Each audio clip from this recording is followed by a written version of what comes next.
Excel P U college ಅಖಾಡ big fact ವಿಶೇಷ ನಾನು ಮತ್ತೆ ಮುಂದುವರಿಸ್ತಾ ಇದ್ದೀನಿ. ಭಾಸ್ಕರ್ ಸರ್, ಒಂದು ಪಾಯಿಂಟ್ ಏನಂದರೆ ಇಲ್ಲಿ ಈಗ ಈ ಪ್ರೈಸ್ ಸ್ಪೈಕ್ಸ್ ಆಗ್ತಿದೆ, ಸ್ಯಾಂಕ್ಷನ್ಸ್ ವಿಚಾರ, ನಿಷೇಧ, ದಿಗ್ಬಂಧನ ಇವೆಲ್ಲವೂ ಒಂದು ಕಡೆ ಇದೆ. ಇವುಗಳಿಗೆ ಒಂದು ಕೊನೆ ಮೊದಲೇ ಇಲ್ವಾ? ಯಾವ ಸ್ಟ್ರಾಟಜಿಯ ಮೇಲೆ ಇದೀಗ ಅಮೆರಿಕ ಹೆಜ್ಜೆ ಮುಂದಿಡ್ತಾ ಇದೆ? ಇಲ್ಲಿ ಈಗ ದುಬೈ ಕಡೆಯವರು, ಸೌದಿ ಕಡೆಯವರು ರೈತರದಲ್ಲೇನೋ ಕೊಡ್ತೀವಿ ಅಂತ ಹೇಳ್ತಾರೆ, ಇಮ್ಮಿಡಿಯೇಟಾಗಿ ನಾನು ವಾರ್ ಶುರು ಮಾಡ್ತಾ ಇದ್ದೀನಿ, ಸೀಸ್ ಫೈರ್ ಎಂಡ್ ಅಂತ ಇದೇ ಟ್ರಂಪ್ ಅನೌನ್ಸ್ ಮಾಡ್ತಾರೆ ಅಂತ ಹೇಳಿದ್ರೆ, ಇದೇ ಸ್ಟ್ಯಾಂಡ್ ಸ್ಟಿಲ್ ಕಂಡೀಷನ್ನಲ್ಲಿ ಇದೇ ರೀತಿಯಲ್ಲಿ ಎಷ್ಟು ತಿಂಗಳ ಕಾಲ ಇದೇ ಥರ ಎಲ್ಲ ದೇಶಗಳು ಸಫರ್ ಆಗಬೇಕು?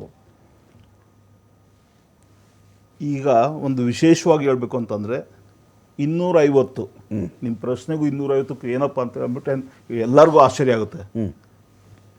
ಇದೇ ಅಮೇರಿಕಾಗೆ 250 ವರ್ಷ ವಯಸ್ಸಾಯ್ತು ಇವತ್ತಿಗೆ. It should be evolving.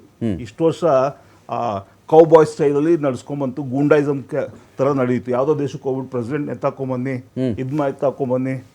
ನಾನೆಲ್ಲೋ ಇದ್ದೀನಿ, ಇರಾನ್ ಎಲ್ಲೋ ಇದೆ. ಇರಾನ್ ಇಂಟರ್ನಲ್ ಪ್ರಾಬ್ಲಮ್ಸ್ ಇದೆ. ನಾನು ಇರಾನ್ ಸಪೋರ್ಟ್ ಮಾಡ್ತಾ ಇಲ್ಲ, ಅವ್ರ ಜನತೆ ನಡ್ಸ್ಕೊಳ್ತಿದ್ದ ರೀತಿ ಕೆಟ್ಟದು. ಬಟ್ ಅಲ್ಲಿಂದ ಅವ್ರು ನಡೀತಾ ಇತ್ತು. ಬಟ್ ನೀವು ಎಲ್ಲಿನೋ ಬಂದ್ಬಿಟ್ಟು ಯಾವುದೋ ಒಂದು ಬೆನಿಫಿಟ್ಗೋಸ್ಕರ, ಪ್ರಾಫಿಟಬಿಲಿಟಿಗೋಸ್ಕರ ವಾರ್ ಶುರು ಮಾಡಿ. ನಿಮ್ಮನೆಗೆ ಅಚ್ಚುಕಟ್ಟಾಗಿದೆ, ನಾನು ನಿಮ್ಮನೆಗೆ ಬಂದ್ಬಿಟ್ಟು ನಿಮ್ಮ ಅಣ್ಣ ತಮ್ಮ ಮಧ್ಯೆ ಏನೇನೋ ಇರುತ್ತೆ, ನಾನು ಬಂದ್ಬಿಟ್ಟು ಅಲ್ಲಿ ಯುದ್ಧ ಶುರು ಮಾಡ್ತೀನಿ. ಇದು ಮುಗಿಲಾರದ ಕತೆ, ಮುಗಿಯೋದೇ ಇಲ್ಲ ಅಂತ ಹೇಳ್ತೀನಿ. ನೆವರ್ ಎಂಡಿಂಗ್, ರೇನಿಯಲ್. ಯಾಕೆ ಅಂತಂದ್ರೆ ಈ ಹುಚ್ಚುತನ ಇರೋವರೆಗೂ ಇದಿಲ್ಲ. ಇದಕ್ಕೆ ನಾವು ಏನು ಹೇಳ್ಬೇಕು ಅಂದ್ರೆ, ಅಮೇರಿಕಾಗೆ ಗ್ಲೋಬಲ್ ಮೆಸೇಜು ಯಾವ ಸರ್ಕಾರನೂ ಕೊಡೋಕ್ಕಾಗಲ್ಲ. ಯಾಕಂದ್ರೆ they all bound by there diplomatic limitations and obstacles. ಮೋದಿಯವರು ಮಾತಾಡೋಕ್ಕಾಗಲ್ಲ, ನ್ಯಾಟೋನವರು ಮಾತಾಡೋಕ್ಕಾಗಲ್ಲ. G7 ನೇಮ್ ಸೇಕ್, ಅದು G7 ನೇಮ್ ಸೇಕ್, ಚಾಯ್ ಪಾರ್ಟಿ ಅವ್ರಿಗೆ ಅಷ್ಟೇ. ಅದೇ ರೀತಿ ಇದ್ದಾಗ ಯಾರು ಮಾಡಬೇಕು, ಯಾರು ನಿಲ್ಸೋಕ್ಕೆ ಸಾಧ್ಯ ಅಂತ ಅಂದರೆ, ನಮ್ಮ ಕುವೆಂಪು ಅವ್ರು ಹೇಳಿದ್ರಲ್ಲ, ವಿಶ್ವಮಾನವ. ಇದೇ ಜನತೆ ಮುಂದೆ ಹೆಜ್ಜೆ ಇಡಬೇಕೆ ಬಿಟ್ರೆ ಯಾವ ಸರ್ಕಾರಕ್ಕೂ ನಿಲ್ಸೋಕ್ಕಾಗಲ್ಲ. ಇಲ್ಲ ಟ್ರಂಪ್ ಅಂತ ಹುಚ್ಚರು ಬರೋದು ನಿಲ್ಲಬೇಕು, ಅವಾಗಲೇ ನಿಲ್ಲಕ್ಕೆ ಸಾಧ್ಯ. ಇಲ್ಲ ಅಮೇರಿಕದ ಜನತೆನೇ ಎಚ್ಚೆತ್ಕೋಬೇಕು. 250 ವರ್ಷ ಆಗಿದೆ, ನಮಗೆ ಮ್ಯಾಚುರಿಟಿ ಬರಬೇಕು.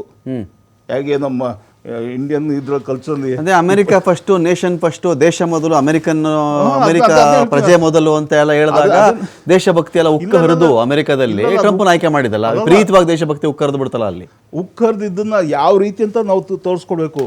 ಇಷ್ಟು ವರ್ಷ ನೀವು ಇದು ನೋಡಿ, ನಮ್ಮಲ್ಲಿ ಏನಿತ್ತು 25 ವರ್ಷ, 50 ವರ್ಷ ಬ್ರಹ್ಮಚರ್ಯ ಆಶ್ರಮ, ಆಮೇಲೆ ಏನು ಗೃಹಸ್ಥಾಶ್ರಮ, ವಾನಪ್ರಸ್ಥಾಶ್ರಮ ಅಂತ ನಮ್ದು ಸಾವಿರಾರು ವರ್ಷದಿಂದ ಮಾಡಿದ್ದು. ಅದು ಇಂಡಿವಿಜುವಲ್ಸ್ಗೆ 25 ವರ್ಷ 50 ವರ್ಷ ಹೋಗ್ಲಿ, ಒಂದು ದೇಶಕ್ಕೆ 250 ವರ್ಷ ಆಯ್ತು.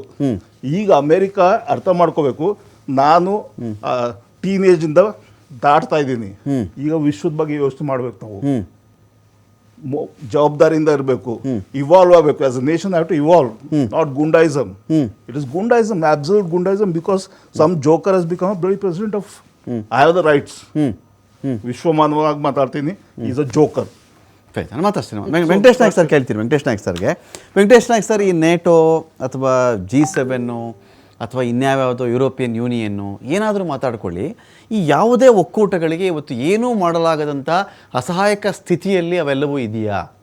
ಈ ಮನುಷ್ಯ ಯಾವ ಬೇಕೋ ವಾರ್ ಡಿಕ್ಲೇರ್ ಮಾಡೋದು, ಯಾವ ಬೇಕೋ ಯಾರನ್ನೋ ಕಿಡ್ನ್ಯಾಪ್ ಮಾಡಿಬಿಡೋದು, ನೇಪಾಳದಲ್ಲಿ ಯಾವಾಗಲೂ ಏನೋ ಒಂದು ದಂಗೆ, ಬಾಂಗ್ಲಾದಲ್ಲಿ ಏನೋ ದಂಗೆ, ಶ್ರೀಲಂಕಾದಲ್ಲಿ ಏನೋ ಒಂದು ಅಧ್ವಾನ, ಈ ಕಡೆ ಬಂದರೆ ಯಾವ ದೇಶದ ಮೇಲೆ ಯಾವತ್ತು ಏನು ಬೇಕಾದರೂ ಮಾಡಬಹುದು.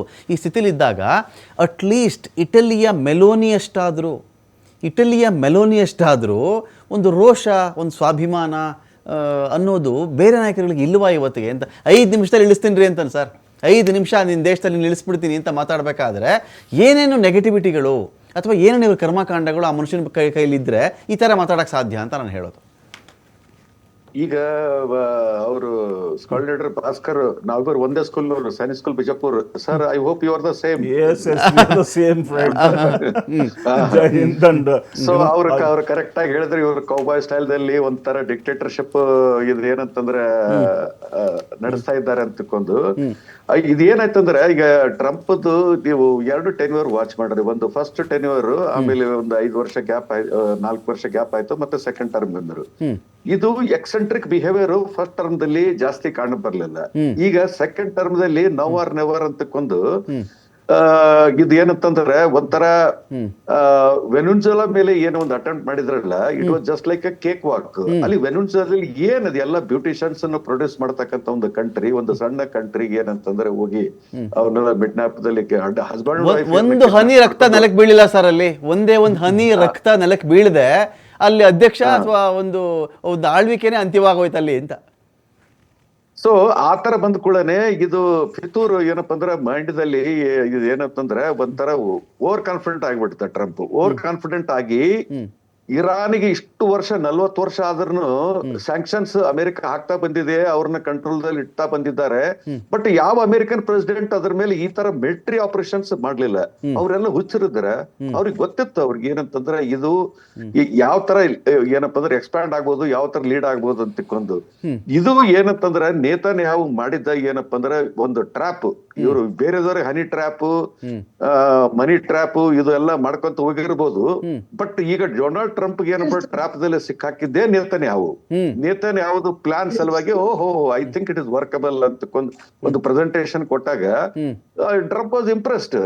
But JD wands was not impressed.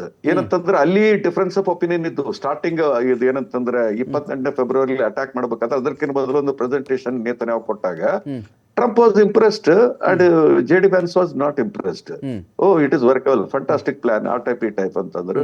ಏನು 48 hours ರೆಸ್ಯೂಮ್ ಚೇಂಜ್ ಆಗ್ತದ, then after that entire Middle East is under ಅವ್ರ ಥಂಬ್ ಅಂತ ತಿಳ್ಕೊಂಡು ಈಗ ಅವ್ರಿಗೆ ಗ್ರೇಸ್ಫುಲ್ ಎಕ್ಸಿಟ್ ಇಬ್ಬರು ಒದ್ದಾಡ್ತಿದ್ದಾರೆ.